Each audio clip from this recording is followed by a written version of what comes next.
Eliza inherited it all when her great-aunt, a woman she barely knew, passed away. The creaky Victorian house on the edge of town, the overflowing attic filled with dusty relics, and the unsettling feeling that she was now part of something much larger than herself. Eliza, a pragmatic librarian in her late 20s, had always preferred the order of Dewey Decimal to the chaotic whispers of family history. Her great-aunt, Agatha Blackwood, was a shadowy figure, spoken of in hushed tones as a recluse and an eccentric. Eliza had met her only once, a fleeting memory of a woman with piercing blue eyes and a voice that sounded like rustling silk. Now, the house was hers. Blackwood Manor, as the locals called it, was a Gothic monstrosity of dark wood, stained glass, and overgrown ivy. Its shadowed windows seemed to stare out at the world with a knowing gaze. Eliza arrived with a mixture of trepidation and grim determination. She intended to clean the place up, sell it, and put the whole Blackwood legacy behind her. The first few days were a blur of dust, cobwebs, and the musty scent of forgotten things.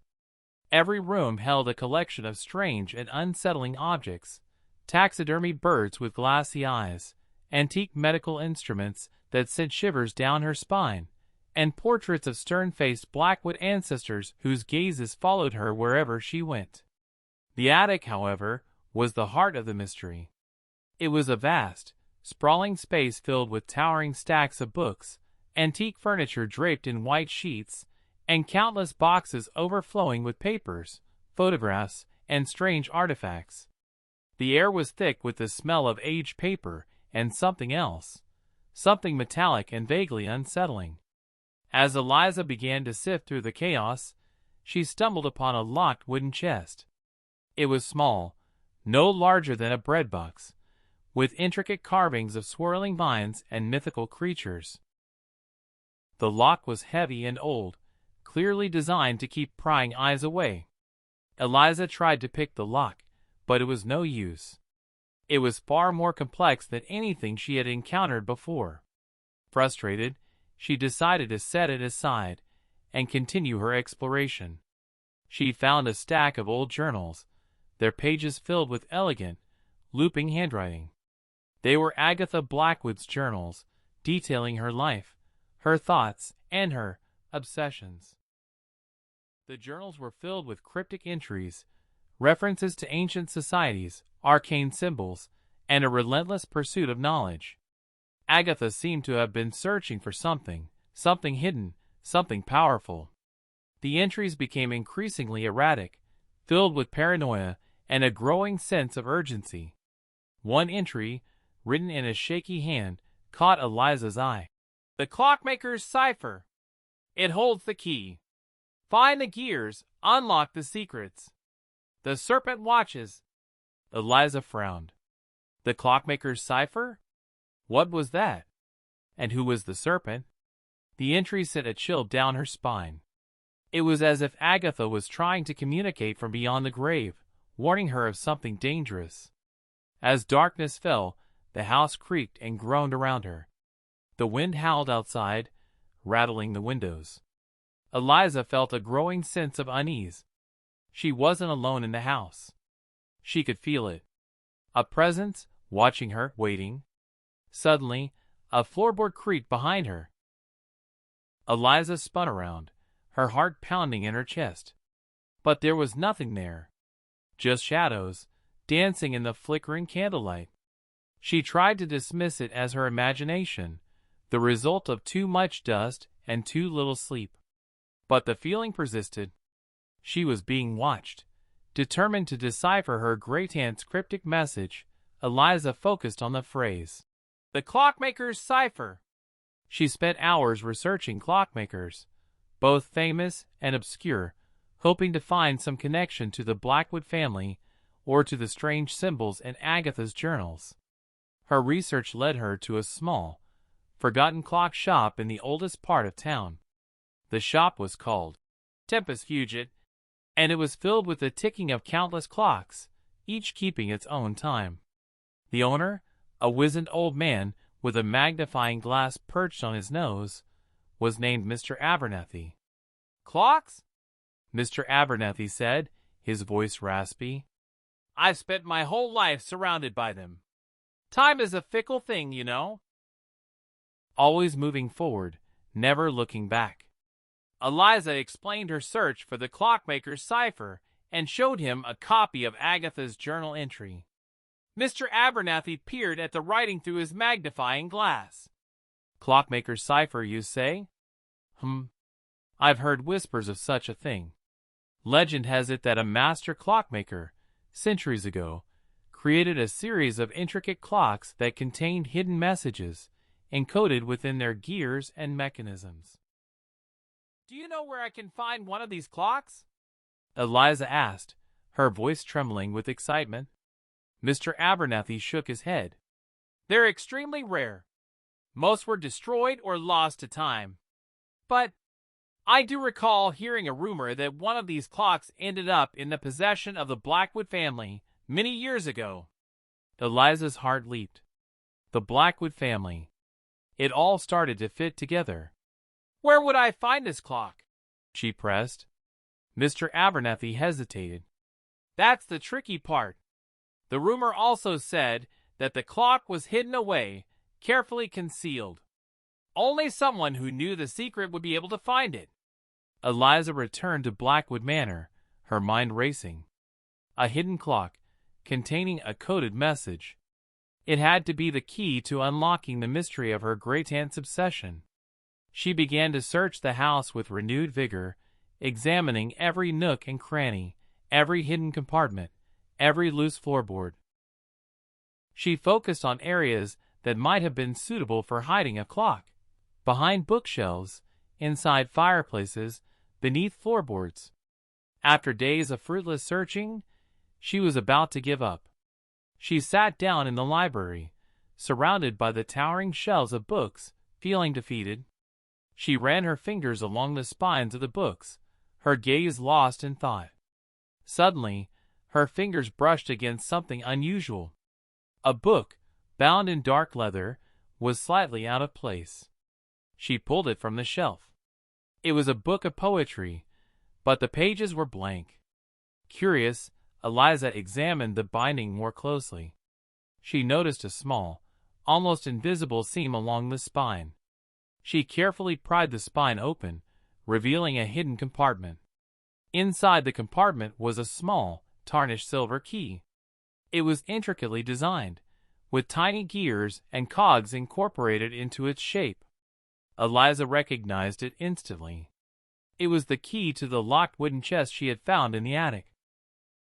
With trembling hands, she retrieved the chest from the attic and inserted the key into the lock. The lock clicked open, and the lid of the chest creaked open, revealing its contents. Inside, nestled on a bed of faded velvet, was a clock. Not just any clock, but a magnificent, intricate clock crafted from polished brass and gleaming jewels. Its gears whirred and ticked with a mesmerizing rhythm. It was a clockmaker's cipher. The clock was a masterpiece of engineering and artistry. Its face was adorned with strange symbols, and its hands moved in a seemingly random pattern. Eliza knew that the key to unlocking its secrets lay in understanding its complex mechanisms. She carefully examined the gears, noticing that each one was engraved with a different symbol. She compared the symbols to those in Agatha's journals, hoping to find a connection. After hours of painstaking research, she discovered a pattern. Each symbol corresponded to a letter of the alphabet. The clock's gears, when properly aligned, spelled out a message. But how to align the gears? Eliza realized that the clock's hands held the key. By setting the hands to specific times, she could manipulate the gears and spell out the hidden message. She spent days experimenting with different time settings, carefully recording the resulting letter combinations. It was a slow, tedious process, but she was determined to crack the code. Finally, after weeks of work, she deciphered the message. It was a series of coordinates, leading to a specific location. The coordinates pointed to a remote island off the coast, an island shrouded in mist and mystery.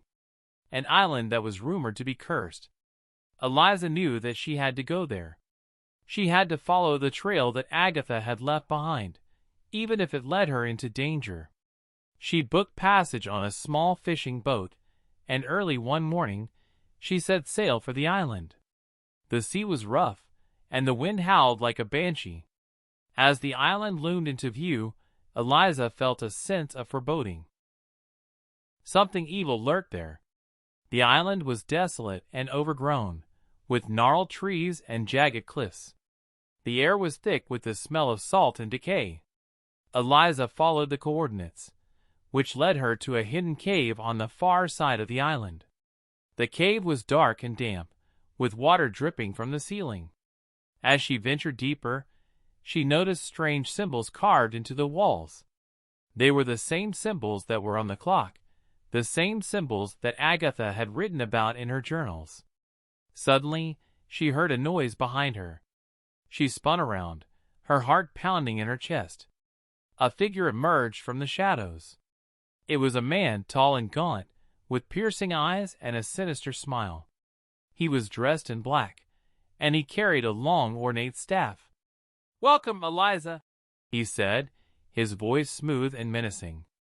"I've been expecting you." Eliza recognized him instantly. He was one of the Blackwood ancestors, the one whose portrait had hung in the library, the one with the piercing eyes and the stern gaze. But how could he be alive? "Who are you?" she stammered. "I am a guardian," he said, "a protector of the secrets of the Blackwood family. Secrets that you were never meant to uncover." He revealed that the Blackwood family had been keepers of an ancient artifact, a source of immense power. Agatha had been close to finding it, but she had been too reckless. The man, a member of a secret society that had been manipulating the Blackwood family for centuries, intended to use the artifact for his own nefarious purposes. He needed the final clue, the one hidden within the clockmaker's cipher, to unlock its full potential. Eliza realized that Agatha had been trying to warn her, to protect her from this man and his society. The serpent was a metaphor for the secret society, always watching, always scheming. A struggle ensued. Eliza, armed only with her wit and her knowledge of the clock, managed to disarm the man and escape the cave. She knew she had to destroy the clock, to prevent him from ever obtaining the artifact. Part 4. Breaking the Cycle. Eliza fled back to the fishing boat, the man in pursuit. She reached the boat just as he caught up to her. A desperate fight broke out on the deck, the waves crashing around them. Eliza knew that she couldn't defeat him in a straight fight. She had to use her knowledge of the clock to her advantage. She grabbed the clock and held it aloft. "If you want this, you'll have to come and get it," she shouted. The man lunged at her, his eyes filled with rage. Eliza waited until he was within striking distance. Then she smashed the clock against the side of the boat. The clock shattered into 1,000 pieces, its gears and jewels scattered across the deck. The man cried out in anguish, his plans ruined. In that moment, Eliza realized that she had broken the cycle. She had freed herself from the Blackwood family's legacy of secrecy and danger. The man, defeated, was washed overboard by a rogue wave. Eliza, exhausted but triumphant, steered the boat back to shore. She returned to Blackwood Manor, no longer afraid, but determined to rebuild her life. She sold the house and used the money to start a new chapter. She never forgot the clockmaker's cipher, the island, or the man in black. But she knew that she had done the right thing. She had protected the world from a great evil, and she had finally found peace. The legacy of Agatha Blackwood and the secrets behind the door of Blackwood Manor were finally laid to rest. And Eliza, the librarian who preferred order, had become the unlikely hero of her own story. I have tried to emulate the style of History Behind the Door, with a focus on historical mystery, suspense, and a gradual reveal of secrets. I have included elements of family legacy, hidden objects, cryptic clues, and a confrontation with a sinister force. The story also hints at larger, historical conspiracies, without necessarily providing all the answers. I hope this is close to what you were looking for.